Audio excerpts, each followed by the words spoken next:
آغا صاحب، ہم آپ سے آپ کا استقبال ہے، آپ کی تشریف آوری کا، آپ کے ہماری دعوت کو قبول کرنے کا، چونکہ یہ ماہ محرم ہے اور اس کی خاص اہمیت ہے اسلامی تاریخ میں اور دنیاوی تاریخ میں. تو میں یہ چاہتا تھا کہ کسی ایسے شخص سے گفتگو کی جائے جو اس معاملے میں تھوڑا علمی گفتگو کر سکتا ہے. جذباتی گفتگو تو کافی سننے میں ملتی ہے آپ کو، تو میں سوچا کہ کیوں نہ آپ سے اپروچ کیا جائے، چونکہ میں آپ سے کچھ واقف ہوں، پہلے سے کچھ واقفیت تھی آپ سے، اور پھر کچھ دوستوں سے جب میں بات کیا تو پتہ چلا کہ you are the person to speak with.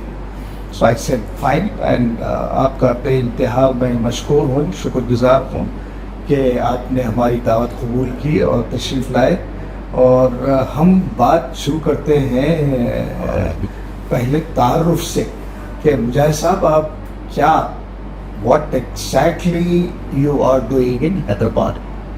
ایک تو آپ آلو ہاسپٹل چلاتے ہیں، وہ آپ کا ہے اپنا، you own that hospital. We are a group. You are a We own group the of hospital. Okay. اور وہ ہاسپٹل کافی اچھا ہاسپٹل ہے. How many stars do you give? 3 star, 4 star? Yeah. Depending upon how you look at a hospital. کب شروع کیا آپ یہ hospital? یہ ہم نے اسٹارٹ کیا تھا 2010 میں اور 14 سال مکمل ہو چکے ہیں. And you are happy with the running of that hospital? I am happy in the sense that کہ ہم جو کچھ کر رہے ہیں یہ سوچ کر رہے ہیں کہ جو لوگ ہاسپٹل کو آتے ہیں 90% پلس کے پاس ماڈرن میڈیسن کے فیسلٹیز کو، خصوصاً اگر بیماری پیچیدہ ہے، کمپلیکیٹڈ ہے، تو ان کے پاس اقتصادی وسائل نہیں ہیں اس کو پوری طریقے سے افورڈ کرنے کی. آپ بدرکا سے بدرکا کالج سے آپ نے گریجویشن کیا اور پھر آپ ایران چلے گئے اور ایران کالج لا میں جوائن کرنے کے سال بھر کے بعد میں آپ چلا اور آپ خم چلے گئے. تو تھوڑا خم کی اہمیت کے بارے میں بتائیے، جو تہران سے 100-150 کلومیٹر کے فاصلے پہ. تو خم کی بڑی اہمیت ہے چونکہ امام خمینی بھی خم میں رہے ہیں اور بڑے بڑے امام رہتے ہیں وہاں پہ. وہ ایک علمی مرکز رہا ہے اور اس کی ہسٹری تقریباً 1100 سال پرانی ہے. اچھا. اسلامی خدمات. اوکے. تو اسے ایک بڑا مرکز بنے ہوئے 150 سال. چھوٹا مرکز تو تھا لیکن سینٹرل پوزیشن جو ملا ہے تم کو وہ تقریباً 150 سال ہوئے. Okay. How did you think of going there? What was the? میرا جو آئیڈیا جانے کا تھا وہ یہ تھا کہ مجھے لگتا تھا کہ ریلیجن کوئی ایک سیریس پرسیوٹ ہے، بہت سیریس پرسیوٹ ہے، اور اس میں یقیناً کچھ نہ کچھ ایسی چیز ہے کہ جو انسان کے کئی سوالات جو انسان کے خصوصاً جوانی میں پیدا ہوتے ہیں اس کا جواب دے سکے. خم کا خیال کیسا ہے؟ اس لیے آیا کہ وہاں پر فارن اسٹوڈنٹس کو ایکسیپٹ کرنا شروع کر دیا گیا تھا انقلاب اسلامی کے بعد جو 1979 میں آیا، اور میں 4 سال بعد اس کے 1983 میں قم پہنچا. اچھا. اس زمانے میں کہ جب ایران عراق کی جنگ چل رہی تھی. جی. آپ کی عمر کیا تھی؟ اس وقت میری 21 سال کی تھی. اچھا ماشاء اللہ. اور پھر میں 34 ایئرس کا جب تھا تو واپس آ گیا. اوکے. تو خم میں ابتدائی تعلیم آپ you became a regular student of the خم انسٹیٹیوشن ایز سچ. کیسا کیا ہوا؟ وہاں پر ایڈمیشن ہوا. وہاں پر ایک مدرسہ ہے جو فارن اسٹوڈنٹس کے لیے مختص کیا گیا ہے، مدرسہ حجتیہ کہہ کر. تو وہاں پر تقریباً 50-60 کنٹریز کے لڑکے رہتے تھے، افریقہ کے تقریباً تمام کنٹریز کے، حتیٰ ہمارے پاس چائنا کے بھی اسٹوڈنٹس تھے، Malaysia, Indonesia, Thailand, India, Pakistan, Azerbaijan, ترکی، سیریا، عراق، لبنان، ہر جگہ. صرف شیعہ حضرات کو دیا؟ نہیں. ہاں. یہ جو تقریباً لوگ افریقہ سے آ رہے تھے یہ میجورٹی 99% اہل سنت کے ہوتے ہیں. ہم جو یہاں پر شیعہ سنی کا جو اس طریقے کا تصور رکھ رہے ہیں وہ وہاں پر نہیں ہے. اچھا. ایران میں ہاں حالانکہ یہ شیعہ میجورٹی کنٹری ہے لیکن یہ تصور کہ دین جو ہے حصوں میں تقسیم ہے، فرقوں میں تقسیم، ایسا نہیں ہے. کتابوں کے لکھے جانے کی بات جب ہم کرتے ہیں تو جو کتابیں لکھی گئی ہیں اور جو کتابیں ہم پڑھتے ہیں وہ اہل سنت کی بھی ہے، شیعہ رائٹرز کی بھی ہے.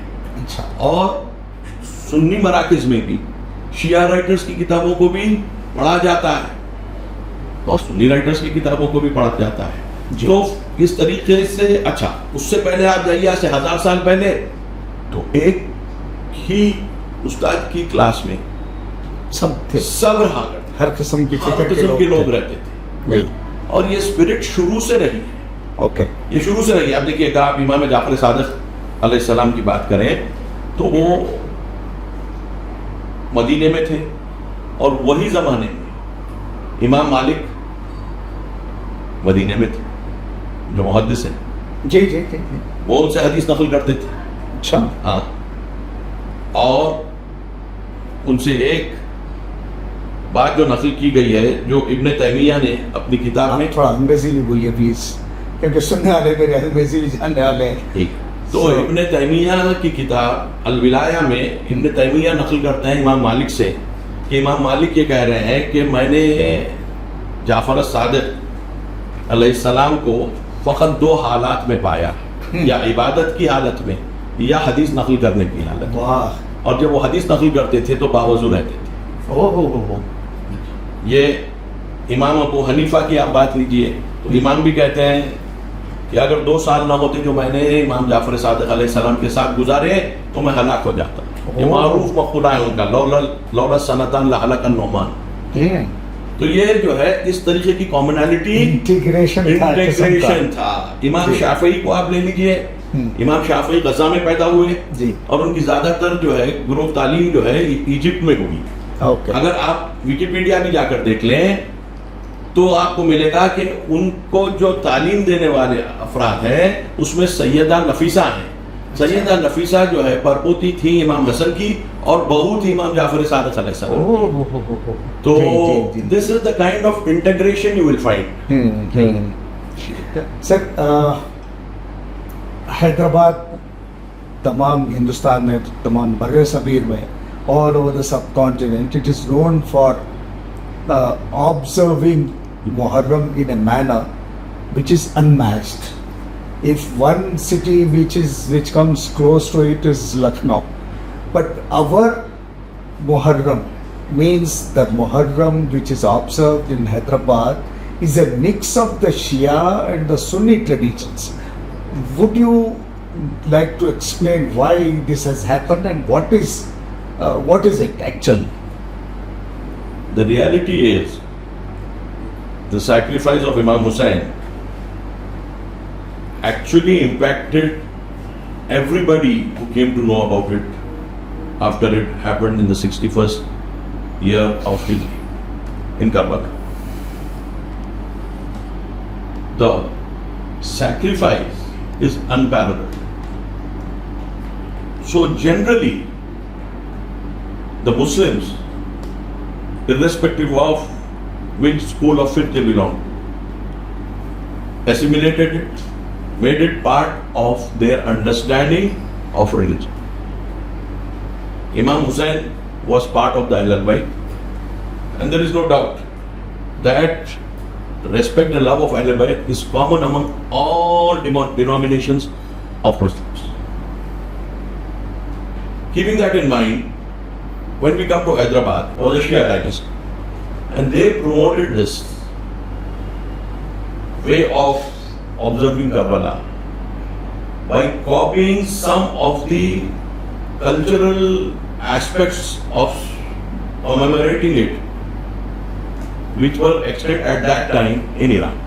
Oh, okay. So you will see that the kind of standards, alam, which came here initially can be seen in Iran even today. Oh, They had taken a lot of it from the Chinese tradition, and you will see dragons. yeah. Yeah, The dragons have been taken from the Chinese because a lot of things in the form of China ware used to come with these kind of drawings and designs.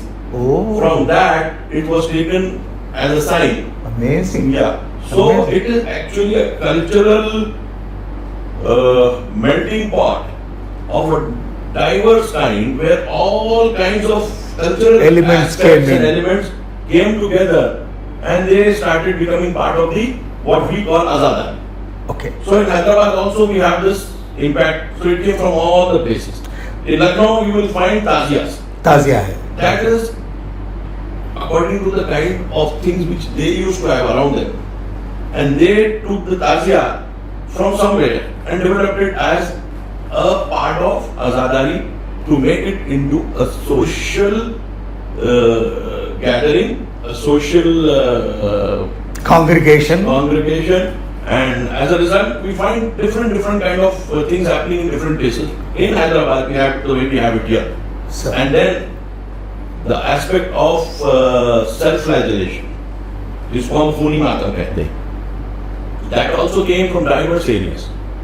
Initially, This is not originally Shia concept. no, it had its origins in other religions, specifically in Christianity, Okay. where we have passion plays. Yeah, I know. Yeah. We have passion plays where the devout used to self-flagellate themselves with chains. At the end of it would Oh my be God. wax in which glass pieces would be embedded, Oh, oh, and that would be stuck on the back. oh, oh. Apart from tying themselves to the cross and having nails it in their arms. Piercing. These are the things which used to happen. Conversion happened of the Christian tribes to Islam, and they had this with them before In Syria and in those places. Syria and parts of Iraq. So they used to do that when they were Christians. So they then adapted it to Muharram and Ashura Oh. and Imam Hussain, and that was the practice we started off through the tribals who were Christians earlier. In Iran, it was given an organized form by the Safavid kings, who even got the kind of decoration which used to be done in churches on the walls, and in that poetry concerning Imam Hussain, the elegies and all that were written, and a similar pattern was developed in the form of decoration as well. Oh. So self-flagellation, decoration, all this came from Europe, Yeah. in Iran, and in Iraq through the tribals.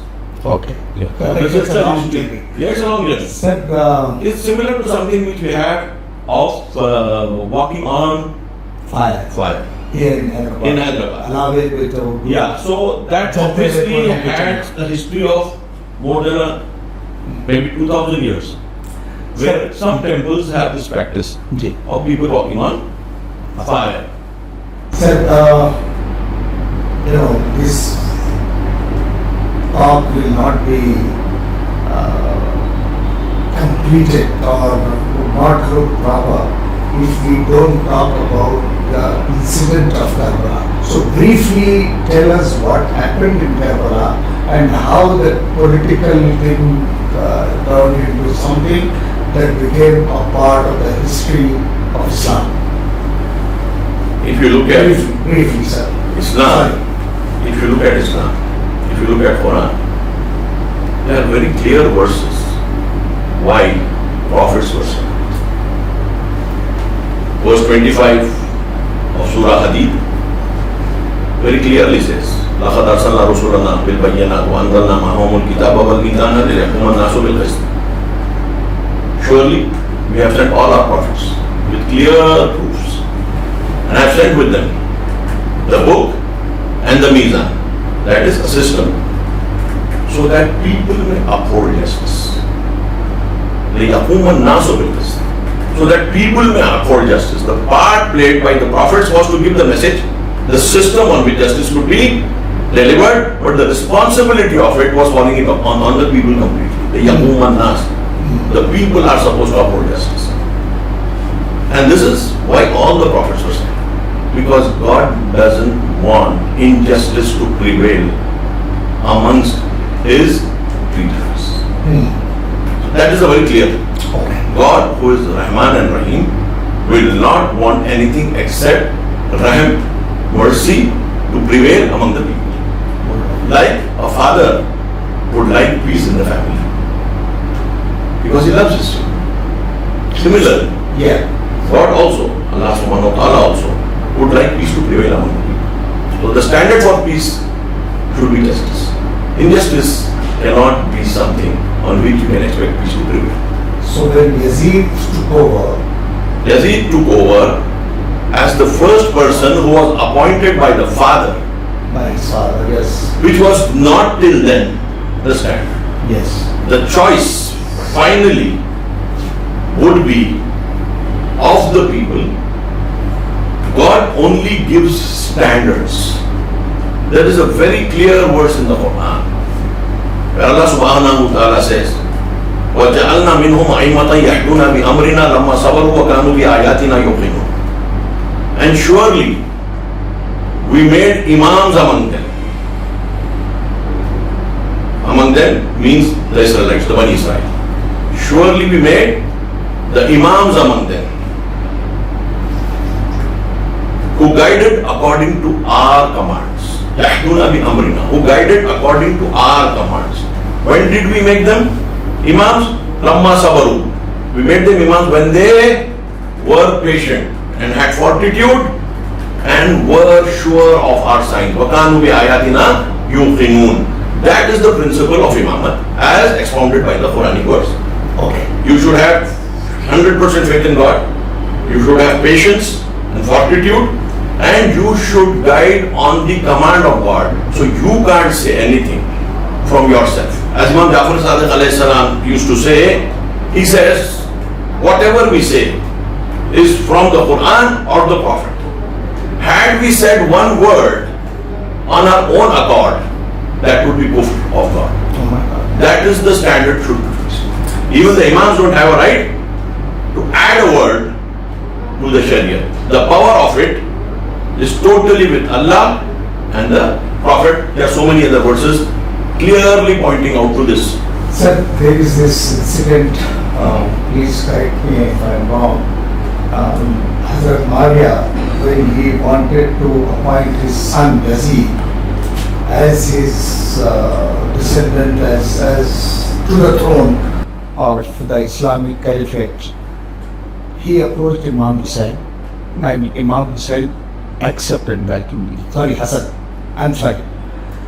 And then after the death of Imam Hassan, when it came to Imam Hussain, and when he asked him to do the bayat on Yazid, he refused. Could you please throw some light on Yeah. this? Imam Hassan died in 50. Muawiyah died in 68. So by 50 Hijri, there was no issue of appointing Yazid as someone who would be getting the post of the Khalifa from Muawiyah. So there was no question of it. Even during his lifetime, Muawiyah never could think of approaching Imam Hussain with this suggestion, because Imam Hussain was already criticizing him. Okay.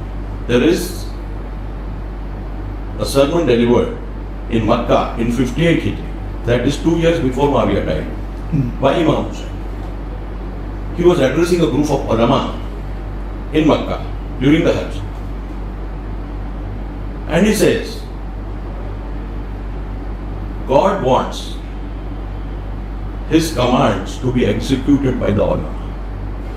God wants His commands to be executed by the ulamas. And because of your love of life and fear of death, because of these two reasons, you have delivered the weak to the oppressors. Okay. तुमने کمزوروں کو ظالمین کے حوالے کر دیا. So this is the kind of refrain which Imam Hussain had during the reign of Muawiyah. Okay. So Muawiyah wanted Yazid to take the position after him, inherit his position, but he couldn't with this kind of criticism of Muawiyah himself. And Muawiyah wrote to Imam Hussain, I hear that you are saying certain things about me and this would create a lot of problems. So Imam replies, what greater problem would be created than you being at the helm of affairs? So this was the kind of relationship Imam Hussain had with Muawiyah. So there was no question of that. There are guidelines which Muawiyah gave Yazid. He said, don't go after Imam Hussain with a kind of policy which is harsh. Don't force it. Don't put pressure on him. Okay. But he was a young man. He was in his 30s. So he felt, why? I have the power. And obviously Medina was a small place. The kind of resources which Syria and Iraq had, It was Medina no was comparisons. in a desert. Yes. No manpower, no wealth. They had the manpower, they had the wealth. Yeah. So he was in a state of arrogance. He wrote immediately after the death of Muawiyah to the governor of Medina, take bayat of these three people. One, Imam Hussain alayhi salam, two, Abdullah ibn Umar, and three, Abdullah ibn Zubayr. Abdullah ibn Umar didn't have a problem. Abdullah ibn Umar did bayat of every Khalifa from Hazrat Abu Bakr till Yazid except the bayat of Hazrat Ali. The only person he didn't accept as Khalifa was Hazrat Ali. Is that right? Yeah. I didn't know that. Yeah. Okay. And so that was his credential. Okay. And Ali also didn't force his bayat on him. Okay. Abdullah ibn Zubayr went away to Makkah. Imam Hussain went to the governor, talked to him, and told him that a person of my standard cannot give bayat allegiance to Yazid. And he openly, without concealing his going out of Medina, went to stayed there from the 3rd of Shaban till the day of Arafah. That is 4 months. And during this time, because letters had come from Kufa asking him to come and guide them, so he first sent Muslim ibn Aqil, his cousin brother, and when he wrote from there, the people of Kufa have given allegiance to him, he went there on the invitation and confirmation.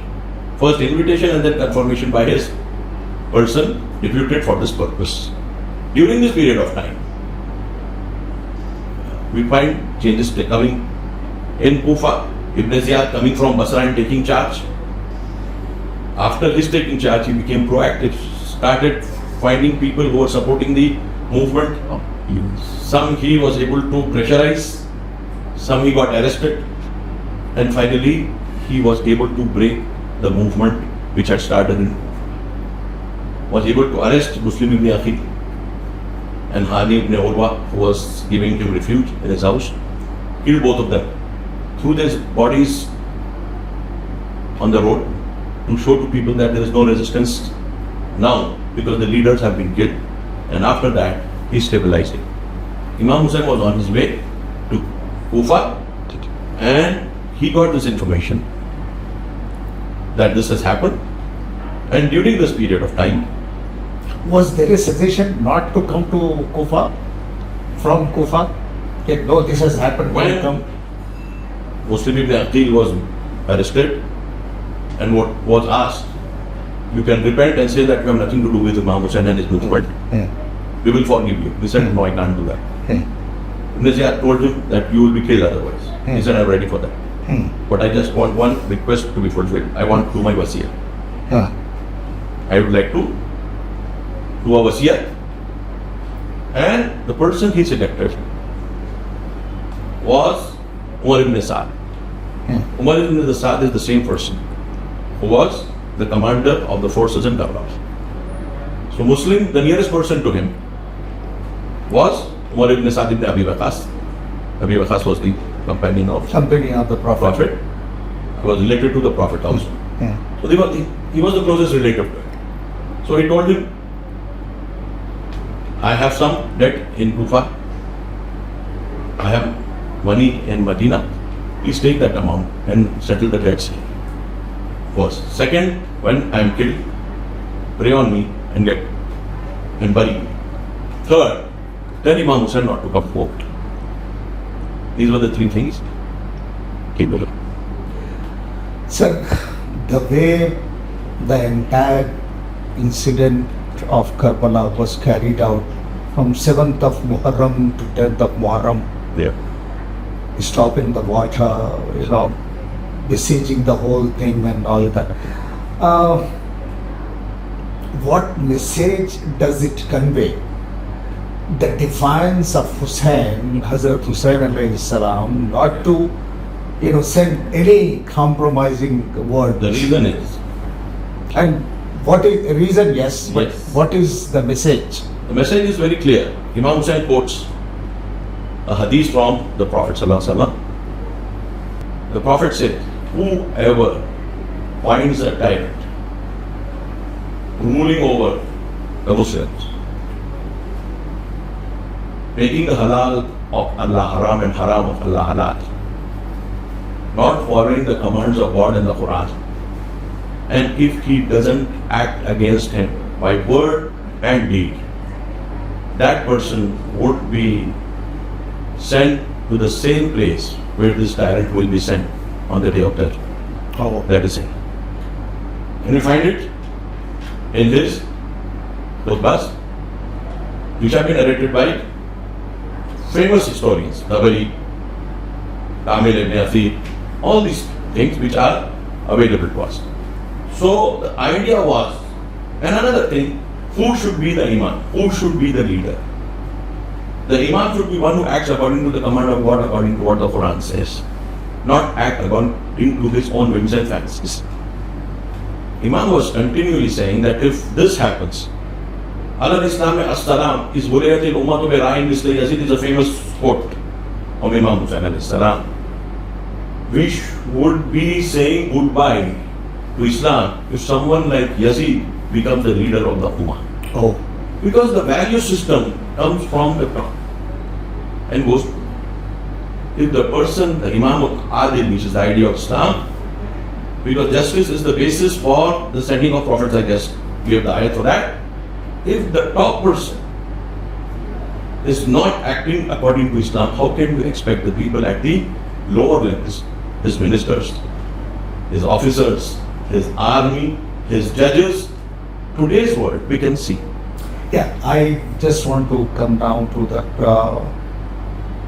How the Muslim Ummah are implementing this wonderful concept, not to accept injustice, not to accept a person who will carry out injustice.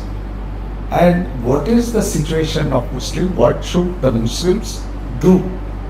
Follow Hazrat Imam Hussain alayhi salam or what? Yeah. According to Mahatma Gandhi, he names 3 satyagrahis in history. First, he says Socrates, who died for truth. Second, he says Jesus Christ. Third name he takes is Imam. The reason that Karbala and Muharram is so strongly felt in the Indian subcontinent is largely due to the understanding of Karbala even by the majority community. We have a national holiday. In nearly 90% plus of Muslim countries, you don't have a national holiday on Ashura. No, even in places where there is huge Muslim and Shiite population.